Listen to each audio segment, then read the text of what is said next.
전국 코로나19 확진자가 급속도로 늘고 있습니다. 다음 달 새학기 개학을 앞두고 있는데 교육부는 정상 등교 방침을 유지하고 있습니다. 시민들의 의견을 들어봤습니다. 정부가 사회적 거리두기 조정안을 발표했습니다. 19일부터 3주간 충남을 비롯한 전국의 식당과 카페 등의 영업시간이 밤 10시까지 1시간 늘어납니다. 또 사적 모임 제한 인원은 6명으로 그대로 유지됩니다. 이번 달 발생한 충남의 코로나19 확진자 수가 전체 누적 확진자 수의 절반을 넘었습니다. 2월 확진자는 약 3만 명으로 2020년 2월부터 누적된 도내 확진자 5만 7천여 명의 50%를 넘어섰습니다. 충남 전역에 제20대 대통령 선거 벽보가 부착됩니다. 정당한 사유 없이 선거 벽보를 훼손하거나 철거하면 공직선거법에 따라 2년 이하의 징역이나 400만 원 이하의 벌금형에 처해집니다.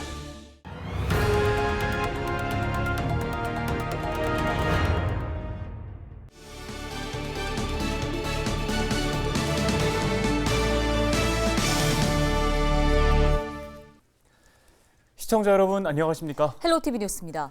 전국의 코로나19 일일 확진자가 급속도로 늘고 있습니다. 다음 달 새학기 개학을 앞두고 있는데 교육부는 학교 정상 등교 방침을 유지하고 있습니다. 네, 그런데 당장 아이들을 학교에 보내야 하는 학부모 입장에서는 걱정하는 목소리도 있고 또 여러 시민들도 우려를 표하고 있는데요.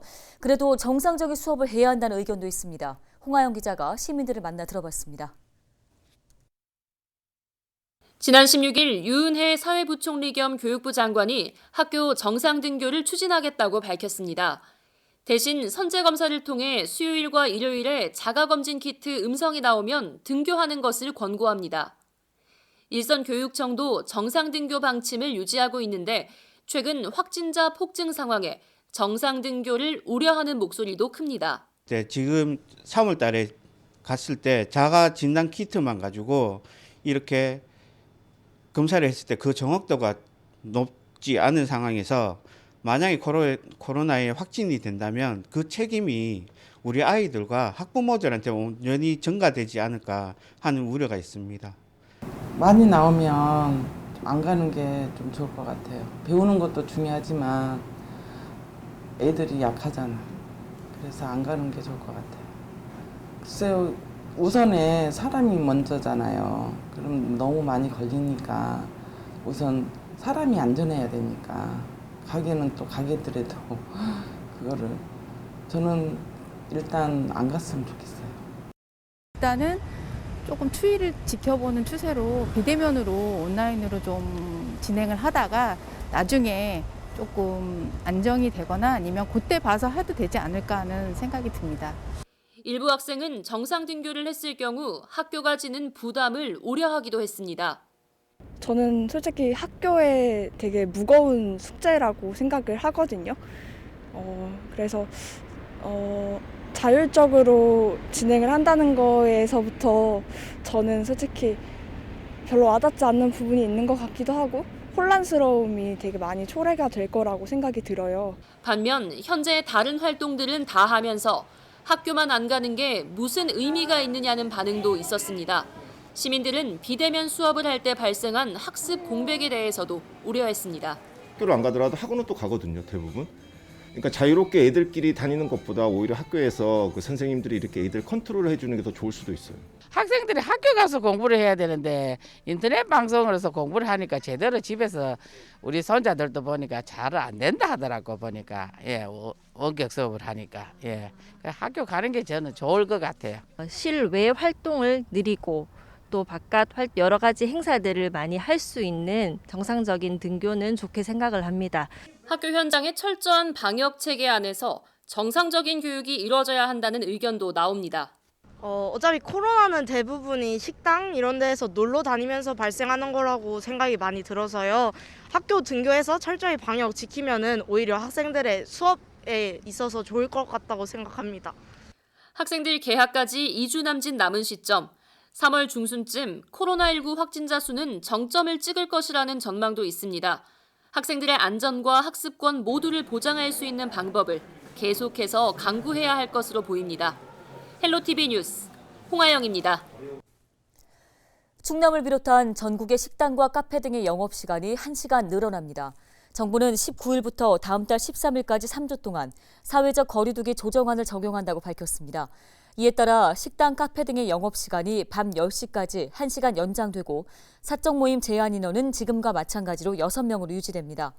방역 패스 제도는 현장 수용성과 방역 상황을 점검해 향후 조정될 계획입니다. 또 다음 달부터 실시 예정이었던 청소년 방역 패스는 한 달 연기해 4월 1일부터 시행됩니다. 이번 달 충남 도내 코로나19 확진자 수가 전체 누적 확진자 수의 절반을 넘었습니다. 도내 2월 확진자 수는 약 3만 명으로 2020년 2월부터 누적된 확진자 5만 7천여 명의 50%를 넘어섰습니다. 한편 충남에서 18일 0시 기준 코로나19 확진자 2,939명이 추가됐는데요. 천안에서 가장 많은 1,023명이 확진됐고 아산에서 549명이 발생했습니다. 이 밖에 당진 233명, 서산 173명 등이 추가 감염되는 등 8개 시군에서 3자릿수의 확진자가 나왔습니다. 이 밖에 도내 모든 시군에서 2자릿수 이상의 감염자를 기록하면서 코로나19 확산세는 계속되고 있습니다. 충남 전역에 제20대 대통령 선거 벽보가 부착됩니다. 충남도 선거관리위원회는 대선 후보자의 정모가 담긴 벽보를 도내 8,500여 곳에 붙인다고 밝혔습니다. 정당한 사유 없이 선거 벽보를 훼손하거나 철거할 경우 공직선거법에 따라 2년 이하의 징역 또는 400만 원 이하의 벌금형에 처해지는데요. 또 후보자의 재산과 병역, 납세와 전가 등이 포함된 책자형 선거 공고는 23일까지 각 가정으로 발송될 예정입니다. 충남도 선거관리위원회가 18일부터 제8회 전국 동시지방선거의 시장선거와 시의원 선거, 도의원 선거 예비후보자 등록을 시작한다고 밝혔습니다. 예비후보자로 등록하면 선거사무소 설치와 현수막 게시, 명함 배부와 어깨띠 착용, 문자메시지 전송 등 선거운동을 할 수 있습니다. 또 예비후보자로 등록한 사람은 이번 선거부터 예비후보자 후원회를 둘 수 있으며 선거비용 제한액의 50%까지 후원금을 모금할 수 있습니다.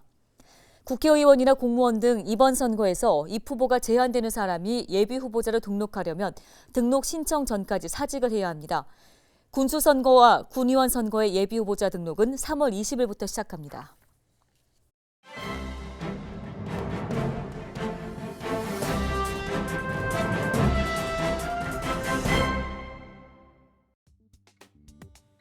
신문 브리핑입니다. 충남 지역 광역, 기초의원 출마 예정자들이 경기장이라고 할 수 있는 선거구가 어딘지도 모른 채 예비후보 등록을 하게 될 상황입니다. 예비후보 등록이 18일부터 가능하지만 국회 정치개혁특별위원회가 광역의원 선거구 획정 논의를 마무리 짓지 못했기 때문인데요. 일각에서는 이달 말 합의 가능성도 거론되고 있지만 여야 모두 대선에 집중하고 있어서 대선 이후에나 선거구 획정이 이루어질 것으로 전망됩니다. 17일 정치권 등에 따르면 정개특위는 지난 9일과 10일 소위원회를 열고 코로나19 확진자들의 투표권 보장을 위해 투표 시간을 연장하기로 의견을 모았죠. 하지만 공직선거법 개정안 중 광역의원 선거구 획정 문제는 결론을 맺지 못한 채로 보류됐습니다. 광역의원 정수 확대와 인구 감소 지역 선거구 통폐합 등 쟁점 사항을 둘러싸고 특히 위원들 간의 이견을 좁히지 못했기 때문인 것으로 알려졌습니다. 공직선거법상 국회는 선거일 180일 전까지 광역의회 선거구와 의원 정수 등을 정해야 하는데요. 이번 지선의 180일 전은 지난해 12월 1일까지로 이미 법정 시한을 넘긴 상황입니다.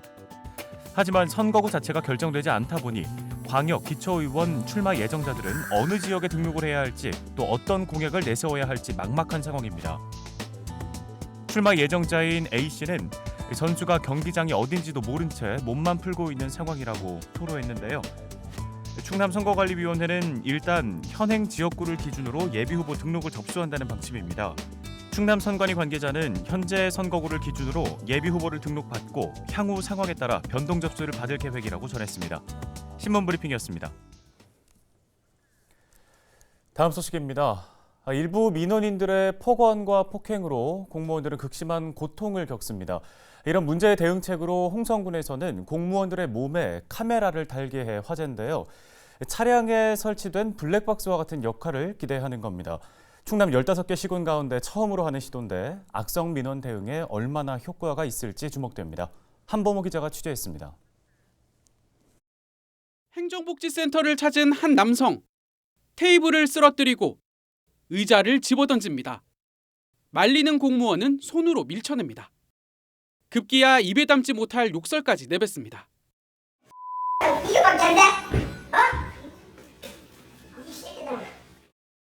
이처럼 도를 넘은 악성 민원인들의 행태가 끊이지 않고 있습니다.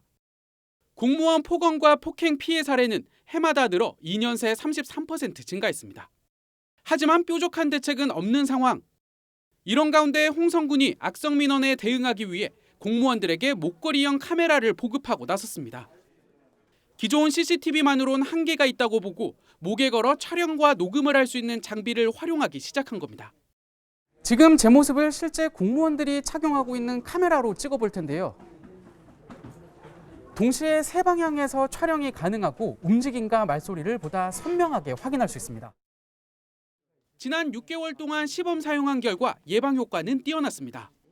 카메라를 보고 폭언과 폭행을 멈추는 경우가 많았던 겁니다. 이에 홍성군은 민원인이 자주 찾는 부서와 행정복지센터 등에 총 27대를 비치했습니다. 상황을 사전에 예방하려는데 그 목적이 있습니다. 착용을 하면은 그 민원인의 강도가 약화되고 그 상황이 조기에 종료되기 때문에 담당 공무원들도 만족도가 상당히 높은 편입니다. 개인정보 노출에 대한 우려가 있는 만큼 장비는 행정안전부 지침에 따라 제한적으로 운영됩니다. 촬영과 녹음은 필요한 경우에만 민원인 동의를 얻어 진행하는 게 원칙입니다. 선생님, 폭언 시 촬영이나 녹음이 진행되실 수 있으시거든요. 다만 공무를 심하게 방해하는 언행은 동의 여부와 상관없이 촬영과 녹음이 가능합니다. 미연의 예방을 하는 차원에서는 가장 적합하다. 다만 이게 너무 지나치게 사용되지 않고 꼭 필요한 범위 내에서 좀 스스로 잘 사용할 수 있게 만드는 게 중요하다고 보고요. 정부는 일선 지자체의 이러한 움직임에 발맞춰 민원 공무원의 법적 보호 강화 등 본격적인 제도 개선에 나설 방침입니다. 헬로티비 뉴스 한보호입니다.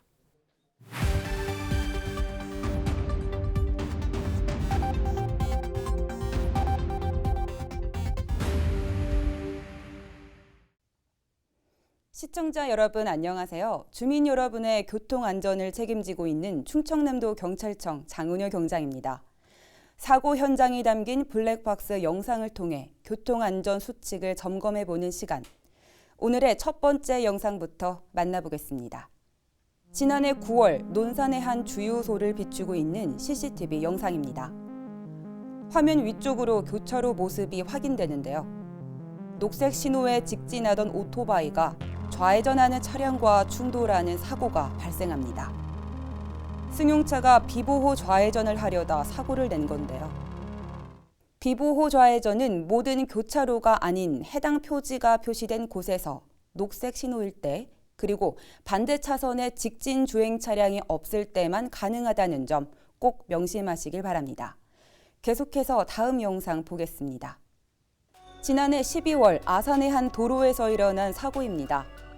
블랙박스 차량이 4차로를 주행 중인데요. 3차로에서 4차로로 넘어오는 차량과 접촉사고가 발생합니다. 차로 변경은 변경하고자 하는 차로에서 직진으로 진행하는 차량의 속도와 거리를 잘 판단하여 직진 차량이 위험을 느끼고 제동하지 않도록 안전하게 이루어져야 합니다. 다음 영상 이어서 보겠습니다. 지난 11월 아산의 한 도로, 적색 신호를 위반하고 교차로를 통과하는 배달 오토바이를 발견합니다. 빠르게 멀어져가는 위반 차량을 뒤쫓기 시작하는데요. 전방 교차로에서 또다시 신호를 위반하고 직진하는 모습이 포착됩니다. 그렇게 한참을 더 달리다 결국 신호 위반으로 단속됩니다. 많은 오토바이 운전자가 정지 신호를 무시하고 달리는데요. 자칫하면 목숨을 잃을 수도 있습니다. 다른 누구도 아닌 나의 안전을 지키는 가장 손쉬운 방법이 바로 교통신호 준수라는 사실 명심하시기 바랍니다. 지금까지 블랙박스로 본 교통안전 장은효 경장이었습니다. 저희 헬로티비 뉴스가 오늘 준비한 소식은 여기까지입니다. 네, 시청해주신 여러분 고맙습니다.